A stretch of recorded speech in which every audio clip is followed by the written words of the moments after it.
Barkate Yawa, Barkate Shai, Barkate Yawa, Barkate Shai, Kalala Yawa, Kalala Shai, Tawada Yawa, Tawada Shai. The brothers to the apostles after must get must done. Shalom to the brothers out there pushing this work in sincerity and in honesty. Shalom to the helps and the sisters. Um, yeah, famine, yeah, because this is famine is one of the plague that is going to hit the world, yeah, right? Um, especially over there in America, right? Because that's one of the main place the prophecies are going to take place in, right? So let's get to it. This is Second Ezra 16 and verse 17. So woe is me, who will deliver me in those days? The beginning of sorrows and great mourning, the beginning of famine, Salakia, and great death, the beginning of wars, and the powers shall stand in fear, the beginning of evils.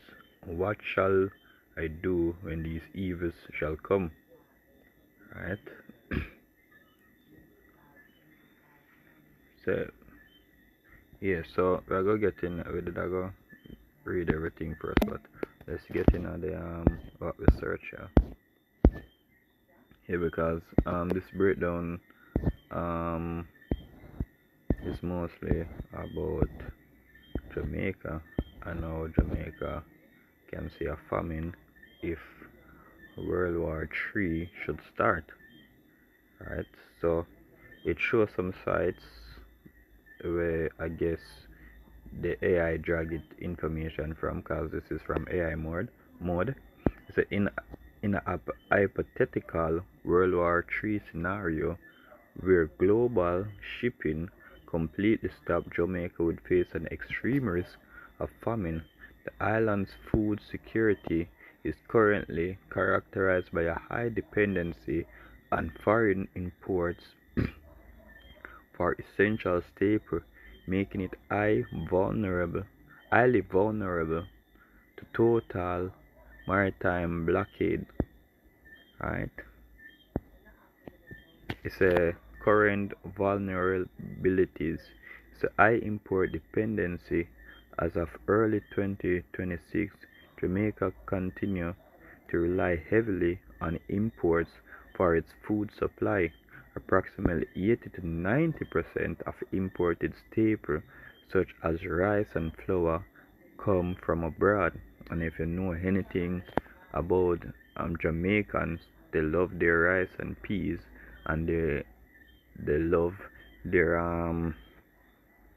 dumpling. Yeah, it's an existing food insecurity. Even without a global war, food insecurity remains a significant challenge. In 2025, approximately 42% of the population experienced moderate or severe food insecurity. Right? So it says that, yeah, without even a famine, we face food insecurities. Eh? Um,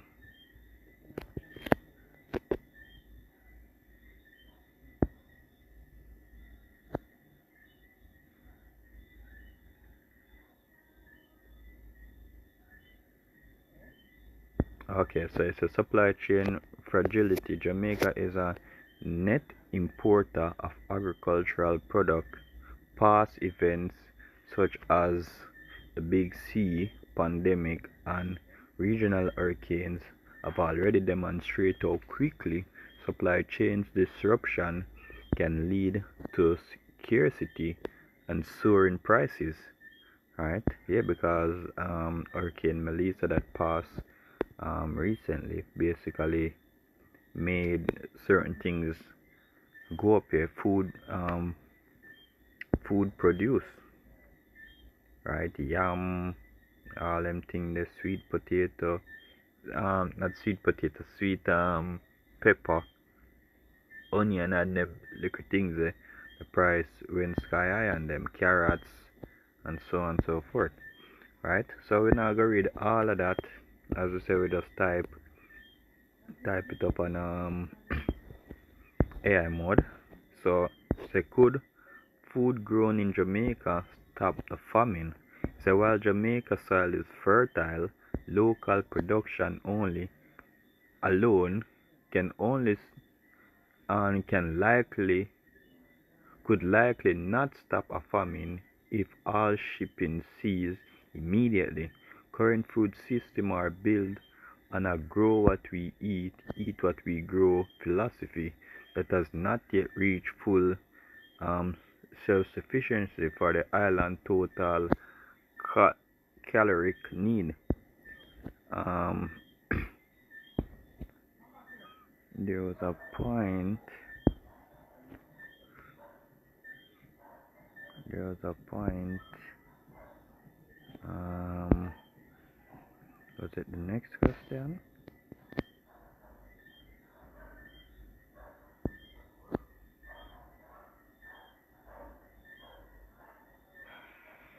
Okay, so shift to grown provision. To survive, the entire population would have to shift immediately to grown provision like yam, sweet potatoes, cassava, plantain. While these are produced locally, current product levels are not scaled to replace the massive volume of import grains that feed nearly 3 million 3 million people daily.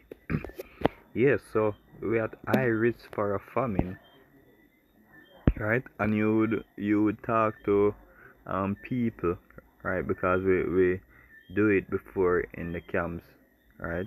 In the camps out here, we have people come up and say, yo, basically Jamaica can feed itself, right? If a famine supposed to come to Jamaica, um, you have Rastas who say, yo, them invite people up into the hill to their farm to come eat, but they don't really know the how drastic it will get, because not only they will come and eat, they will take your life to get that food, as the scripture mentions, say those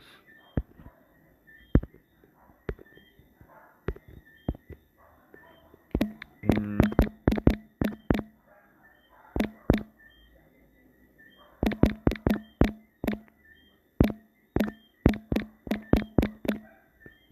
mhm.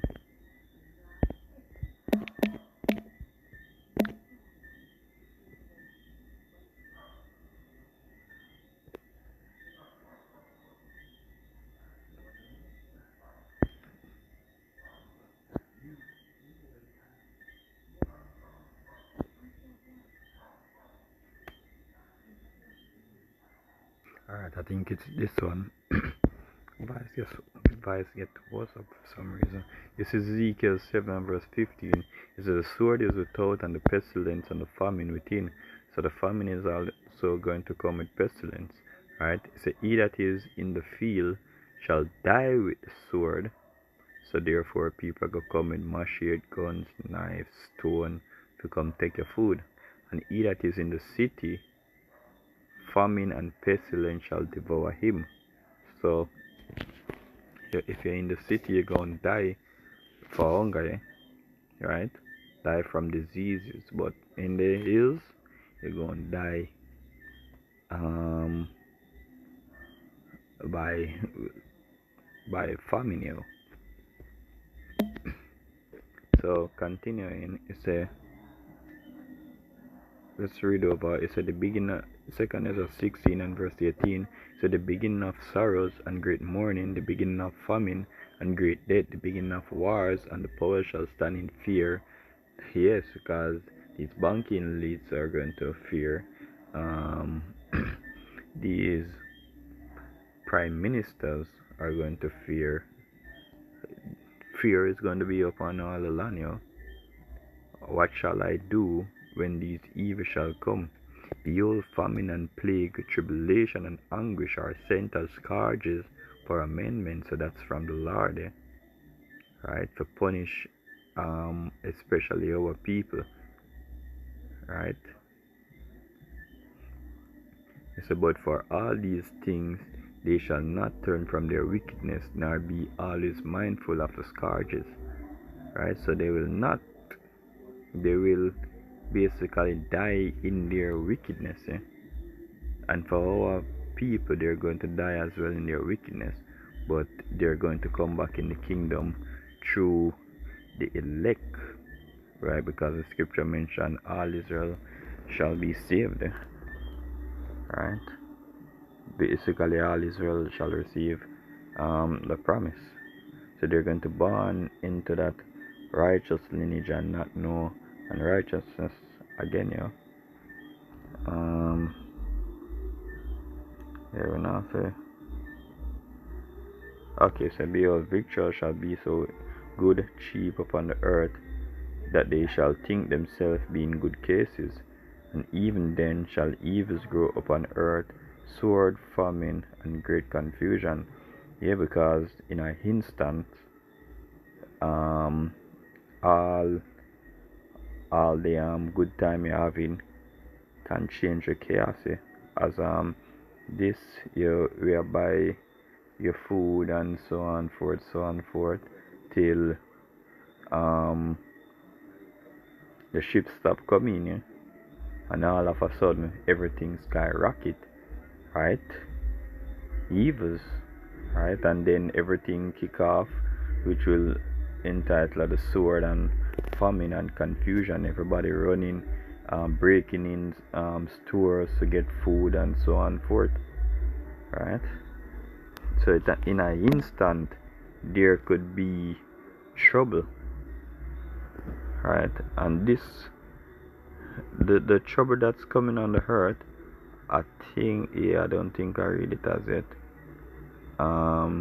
yet.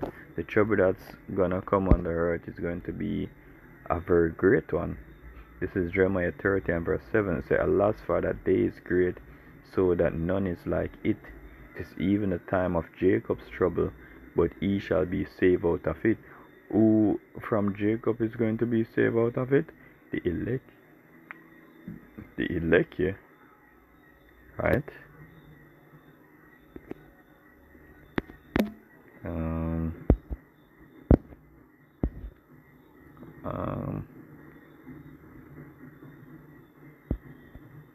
Yeah, I think that's it. So with that, I hope this was a short and edifying video.